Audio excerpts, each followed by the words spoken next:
Hello friends, স্বাগত উত্তরণ YouTube চ্যানেলে। আমার অষ্টম শ্রেণীর স্নেহের ও প্রতিভাজন শিক্ষার্থী বন্ধুদের স্বাগত জানাই উত্তরণ ইউটিউব চ্যানেলে।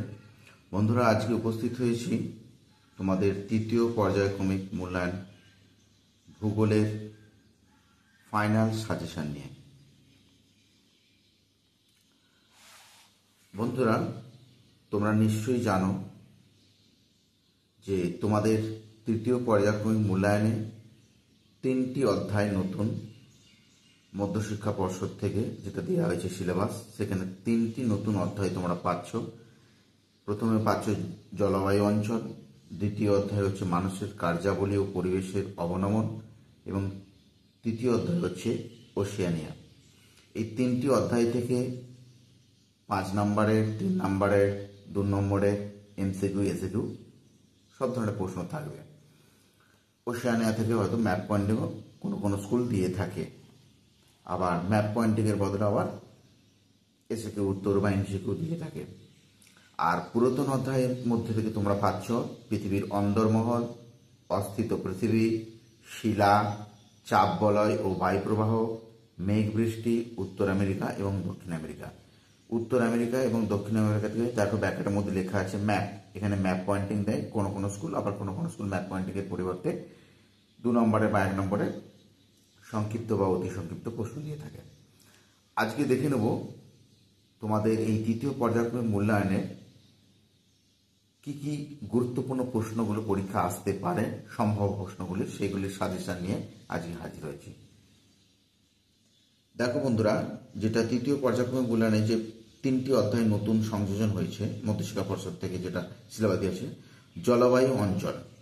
জলবায়ু অঞ্চলের প্রশ্নমান 2 নম্বরের প্রশ্নগুলো কি কি সম্ভাব্য বা গুরুত্বপূর্ণ প্রশ্ন পরীক্ষা আসতে পারে সেগুলো একটু দেখে নাও। 1 নম্বর 4 o'clock রেন, 2 হলিউড, 3 নিশীথ সূর্যের দেশ, 4 ইগলু, 5 টিউপিক, 6 কায়াক, 7 পশ্চিমী ঝঞ্ঝা, 8 স্লেজ গাড়ি এবং 9 মৌসুমী বিস্ফোরণ। তাহলে জলবায়ু অঞ্চল থেকে তোমরা এই কটি 2 নম্বরের প্রশ্ন দেখে যাও, আশা করি কমন পাবে। তবে বলে রাখি, কোনো স্কুল কোনো অধ্যায় বাদ দিয়ে থাকে। এই পুরাতন যে অধ্যায়গুলো আছে এই অধ্যায়গুলো থেকে আবার কোনো অধ্যায় বাদ দিয়ে থাকে। তারা নিজেদের মতো প্রশ্ন করে, সেটা সেই স্কুলের শিক্ষকের ইচ্ছাতে। চলে এলাম এবার জলবায়ু অঞ্চলের প্রশ্নমান 3 নম্বরের প্রশ্নগুলি কি কি আসতে পারে একটু দেখে নাও। মৌসুমী জলবায়ু ও ভূমধ্যসাগরীয় জলবায়ুর পার্থক্য। টিকা পড়তে পারে একটি সেলভা অরণ্য। 3 নম্বর 4 o'clock রেন বলতে কি বোঝো?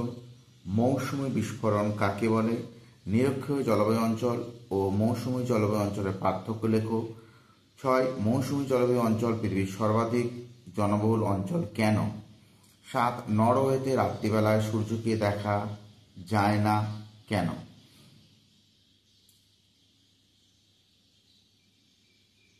নরওয়েতে রাত্রিবেলা সূর্যকে দেখা যায় কেন? 8 নম্বর ভূমধ্যসাগরীয় জলবায়ুর বৈশিষ্ট্য লেখো। 9 নম্বর নিরক্ষীয় অঞ্চলের জলবায়ু বৈশিষ্ট্য। 10 নম্বর ভূমধ্যসাগরীয় জলবায়ুকে শীতকালীন বৃষ্টিপাতের দেশ বলে কেন? এবং এস্কিমো দেখে যেও খুব ভালো করে। ঠিক আছে, চলে এলাম আমরা প্রশ্নমান 5। প্রথম প্রশ্ন দিয়েছি নিরক্ষীয় জলবায়ু অঞ্চলের অবস্থান ও জলবায়ুর বৈশিষ্ট্য, খুব গুরুত্বপূর্ণ। 2 নম্বরে নিরক্ষীয় জলবায়ু অঞ্চলের আর্থসামাজিক পরিবেশ ও মানুষের জীবনযাত্রা সম্পর্কে আলোচনা করো। 3 নম্বরে দিয়েছি মৌসুমী জলবায়ুর বৈশিষ্ট্য লেখো অথবা মৌসুমী জলবায়ু অঞ্চলের অর্থনৈতিক উন্নতি সম্পর্কে আলোচনা করো। 4 নম্বর প্রশ্ন ভূমধ্যসাগরীয় জলবায়ু অঞ্চলের বৈশিষ্ট্য আলোচনা করো অথবা ভূমধ্যসাগরীয় জলবায়ু অঞ্চলের আর্থসামাজিক ব্যবস্থা কেমন তা আলোচনা করো। তাহলে জলবায়ু অঞ্চল থেকে 3 নম্বর, 5 নম্বর, 2 নম্বরের প্রশ্ন দিয়ে দিলাম। সুন্দর করে এগুলো বাড়িতে তোমরা প্র্যাকটিস করো। চলে এলাম নতুন অধ্যায়ের যে সমস্ত নতুন অধ্যায়সমূহ যেগুলো সংযোজন হবে তোমাদের তৃতীয় পর্যায়ক্রমিক মূল্যায়নে। একটি অন্যতম অধ্যায় হলো মানুষের কার্যাবলী ও পরিবেশের অবনমন। এখান থেকে 2 নম্বর প্রশ্নগুলো যেগুলো আসতে পারে, আর্থ সামিট পরিবেশ দূষণ কাকে বলে, পরিবেশ বান্ধব শক্তি কি, স্থিতিশীল উন্নয়ন কাকে বলে, 5 সামাজিক পরিবেশ কাকে বলে, 6 কৃত্রিম পরিবেশ কাকে বলে, 7 হোমিওস্ট্যাটিক ব্যবস্থা কি। চলে এবং পরিবেশ মানুষের কার্যাবলী ও পরিবেশ অবলম্বনে অধ্যায় প্রশ্নমান 3, গঙ্গা অ্যাকশন প্ল্যান কি, বহুমুখী নদী উন্নয়ন পরিকল্পনা, চেরনোবিল দুর্ঘটনা, ভেরি ইম্পর্টেন্ট, টিকা ভোপাল গ্যাস দুর্ঘটনা, টিকা আসতে পারে চিপকো আন্দোলন, 6 G20 দেশ বলতে কি বোঝো, 7 ফায়ার ভ্যালি আন্দোলন, 8 ঝুম চাষ ও তার প্রভাব। চলে এলাম এই অধ্যায়ের প্রশ্নমান 5, 1 নম্বরে পরিবেশ দূষণ এবং পরিবেশ অবলম্বনের মধ্যে পার্থক্য লেখো, 2 পরিবেশ অবলম্বনের মনুষ্যসৃষ্ট কারণগুলি কি কি, 3 পরিবেশ অবলম্বনের ফলাফল আলোচনা করো। চলে এলাম বন্ধুরা ওশেনিয়া। এই অধ্যায় থেকে কি 2 নম্বরের, 3 নম্বর, 5 নম্বর প্রশ্ন আসতে পারে সেগুলো একটু দেখে না। 2 নম্বর এবেল তাসমান, 2 মেলানেশিয়া, 3 মাইক্রোনেশিয়া। 4 নম্বরে হয়তো 2 নম্বরে আসতে পারে আর্টিজোকুব কাকে বলে, 5 পলিনেশিয়া, 6 ডাউন্স কি, 7 প্লায়া কি, অস্ট্রেলেশিয়া, 9 নম্বরে পার্কল্যান্ড সাভানা কি। বলে রাখি এই ওশেনিয়া থেকে ম্যাপ পয়েন্টিং দেয় কোনো কোনো স্কুল, আবার ম্যাপ পয়েন্টিংয়ের পরিবর্তে হয়তো তোমাদেরকে 2 নম্বরের একটি প্রশ্ন দিতে পারে। উত্তর আমেরিকা, দক্ষিণ আমেরিকা এবং ওশেনিয়া এই জায়গা থেকে 5 নম্বরে ম্যাপ পয়েন্টিং দিতে পারে, বা ম্যাপ পয়েন্টিংয়ের পরিবর্তে কোনো কোনো স্কুল আবার অতি সংক্ষিপ্ত বা সংক্ষিপ্ত প্রশ্ন দিয়ে থাকে। চলে এলাম এই অধ্যায়ের 3 নম্বর প্রশ্নগুলো দেখে নেব। টিকা আর্টিজিওকুব চিত্র সহ, ভালো করে বাড়ি থেকে প্র্যাকটিস করবে। আর্টিজিওকুব চিত্র সহ টিকা গ্রেট ব্যারিয়ার রিফ, 3 নিউজিল্যান্ডকে দক্ষিণ গোলার্ধের ব্রিটেন বলে কেন, 4 ওশেনিয়াকে দ্বীপময় রাষ্ট্র বা মহাদেশ বলা হয় কেন, 5 নিউজিল্যান্ডের ভূপ্রকৃতি বিবরণ দাও, 6 পার্ক সাভানা ও ডাউন্স তৃণভূমির বৈশিষ্ট্যের মধ্যে পার্থক্য লেখো, 7 নিউজিল্যান্ডের নদীগুলির দৈর্ঘ্য ছোট এবং খরস্রোতা কেন, 8 নম্বর হচ্ছে মারে ডার্লিং অববাহিকা কৃষিকাজে উন্নত কেন, অথবা প্রশ্নটা এইভাবে আসতে পারে মারে ডার্লিং অববাহিকা খনিজ সম্পদের বিবরণ দাও। চলে নেওয়ার প্রশ্নমান 5 ওশেনিয়া অধ্যায় থেকে। 1 মারে ডার্লিং অববাহিকার অর্থনৈতিক সমৃদ্ধির কারণ কি, মারে ডার্লিং অববাহিকা কৃষিকাজ ও পশুপালন সম্পর্কে লেখো, 3 ওশেনিয়া মহাদেশের জলবায়ু উদ্ভিদ সাবেক উদ্ভিদের বর্ণনা দাও, 4 অস্ট্রেলিয়ার ভূপ্রকৃতির বিবরণ দাও। চলে এলাম এবার পুরাতন অধ্যায় থেকে 2 নম্বরের প্রশ্ন করবে, তোমরা প্রত্যেকেই জানো তৃতীয় পর্যায়ক্রমিক মূল্যায়নে পৃথিবীর অন্দরমহল। প্রশ্নমান 2 লাভা ও ম্যাগমা কাকে বলে, ভালো করে দেখেছো। শিয়ালো সীমা কাকে বলে, ভালো করে দেখেছো। বিযুক্তি রেখা কাকে বলে, 4 অ্যাস্ট্রোস্ফিয়ার VVI, খুব গুরুত্বপূর্ণ, পরীক্ষায় আসার সম্ভাবনা প্রবল। ক্রোফেসীমা ও নিফেসীমা কাকে বলে, নিফে এবং ভূত্বক কাকে বলে। পৃথিবীর অন্তর্মন থেকে 2 নম্বর প্রশ্নগুলো তোমরা অবশ্যই বাড়িতে অভ্যাস করে প্র্যাকটিস করো সুন্দর করে। অস্থিত পৃথিবী, এই অধ্যায় থেকে 2 নম্বর প্রশ্নগুলো যেগুলো আসতে পারে সেগুলো দেখে নাও। প্যানজিয়া ও প্যানথালাসা কি, VVI খুবই গুরুত্বপূর্ণ। মই সঞ্চরণ কি, আ লাভা কি, অথবা পা হো লাভা কি। সুনামি কি, VVI। তপ্তবিন্দু বা হটস্পট কি, সিসমোগ্রাম এবং রিক্টার স্কেল কি, অথবা এটাও আসতে পারে সিসমোগ্রাফ কি। অগ্নুদ্গম কি, সক্রিয় আগ্নেয়গিরি, সুপ্ত আগ্নেয়গিরি এবং মৃত আগ্নেয়গিরি কাকে বলে, এগুলো তোমরা দেখে যেও।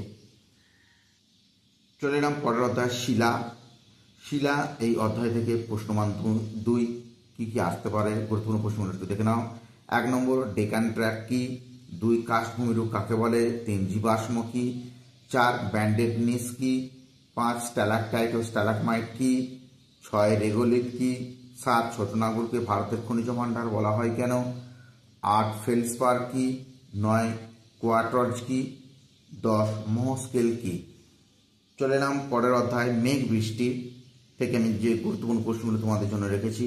1 ম্যাকারাল আকাশ কি, বাম্পি ক্লাউড কি, শিশিরাঙ্ক কাকে বলে, আপেক্ষিক আর্দ্রতা, পরিচলন বৃষ্টিপাত, অনুবাদ প্রতিবাদ ঢাল কাকে বলে, বৃষ্টির ছায় অঞ্চল কাকে বলে, ষোলক্ষেপ বৃষ্টিপাত কাকে বলে, বজ্রমেঘ বা থান্ডার ক্লাউড কাকে কি, ঘূর্ণবাতের চোখ বা আই অফ সাইক্লোন কি, রেনগজ কি এবং 12 ধোঁয়াশা কি। চলে এলাম উত্তর আমেরিকা। আবার রিপিট করে দিচ্ছি, উত্তর আমেরিকাতে হয়তো ম্যাপ পয়েন্টিং কোনো কোনো স্কুল দিতে পারে, আবার ম্যাপ পয়েন্টিংয়ের পরিবর্তে সংক্ষিপ্ত প্রশ্ন দিতে পারে। 2 নম্বর প্রশ্নগুলো একটু দেখে নাও। জোজো কাকে বলে, উত্তর আমেরিকার অবস্থান লেখো। সিল্ড অঞ্চল কাকে বলে, ফার শিল্প কি, মৃত্যু পতাকা কাকে বলে।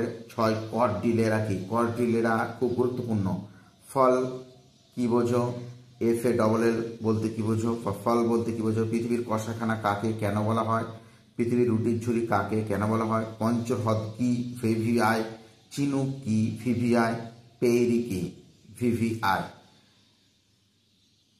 চলে এলাম দক্ষিণ আমেরিকা। 2 নম্বর প্রশ্নগুলো কি, এস্টেনসিয়া কি, লাতিন আমেরিকা কি, সেলভা কি, VVI। গদিল অঞ্চল কি, VVI। পম্পেরো কি, VVI। চাঁদোয়া কি, ক্যাম্পস কি, লোয়েস কি। এই 8টি প্রশ্ন দক্ষিণ আমেরিকাতে দিলাম। তাহলে এই তৃতীয় পর্যায়ক্রমিক মূল্যায়নের এই কটি সাজেশন তোমাদের জন্য দিলাম। ভালোভাবে বাড়িতে প্র্যাকটিস করো সুন্দরভাবে। ভালো থেকো, সুস্থ থাকো। ধন্যবাদ।